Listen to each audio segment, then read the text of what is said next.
how are you handling the uncertainty of the 2018 budget then that says that federal obligation may not be there to move forward?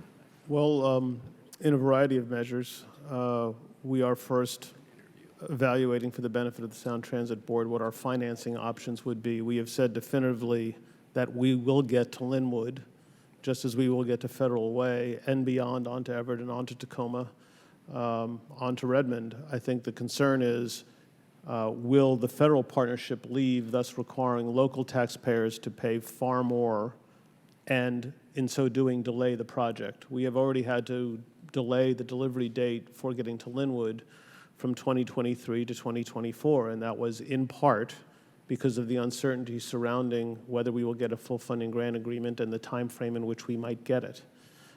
This recent appropriation cycle is a very good example. We were not successful in the House Appropriations bill in securing dollars for Linwood. There is some funding in the Senate bill that we believe Linwood would be eligible for. And so we have to really watch the needle carefully, watch each step in the process, work with the FTA, work with our delegation, work with other transit agencies like ours. This is not just about Sound Transit. There are a number of other transit agencies around the country that similarly expect continued federal partnership. It was reasonable for them to do so. No one expected the administration to completely turn off the funding spigot, as no administration has done in the last 5 that I've worked with. But we are looking at our financing options while working very hard with members like yourself and the rest of the delegation in trying to move forward with a reasonable federal cost match.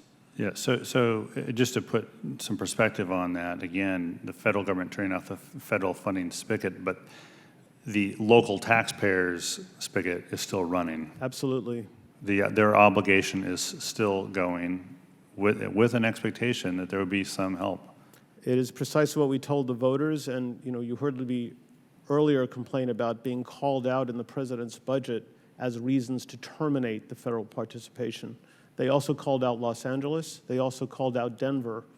The fact that all 3 of our regions passed local tax measures to fund transit, but the reality is all 3 of those had an expected federal component when we brought that to the voters. In the an expected federal component that you had actually already talked to the federal authorities about. Well, in the case of Linwood, we've already been admitted into the engineering phase with a commitment of $1.174 billion. I mean, this was laid out, and that's why the president's budget proposal came as more than a shock. Yeah, you use TIFIA quite a bit, and that's in the FAST Act. I think we expanded the use of TIFIA as a non-direct federal funding mechanism. Can you just talk briefly about how you use TIFIA as a tool? Sure. As a valuable tool? TIFIA is a very valuable tool, especially for agencies that have strong credit. And we pride ourselves, we believe we may have the strongest credit rating of any transit agency in the country. We use TIFIA to lower the cost of borrowing to the taxpayers. So we have, we believe, what may still be the only master credit agreement with the DOT for 4 separate TIFIA loans wrapped into one agreement. That by itself, over the course of those 4 loans, will save the taxpayers of Puget Sound between $200 to $300 million in borrowing costs.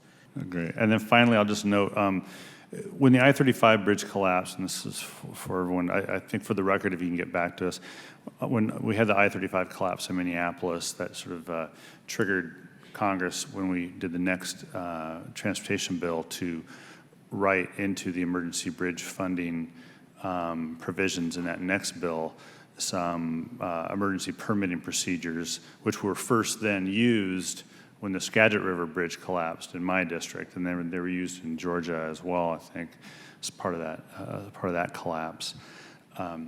Is there, from your perspective, and again, for the record, are there provisions in that emergency set of provisions for emergency bridge repair that can be maybe used as a lesson for some permitting streamlining as we try to craft a bill and look at permit streamlining? If you can come back to us for the record on that from the five of you, I'd appreciate it.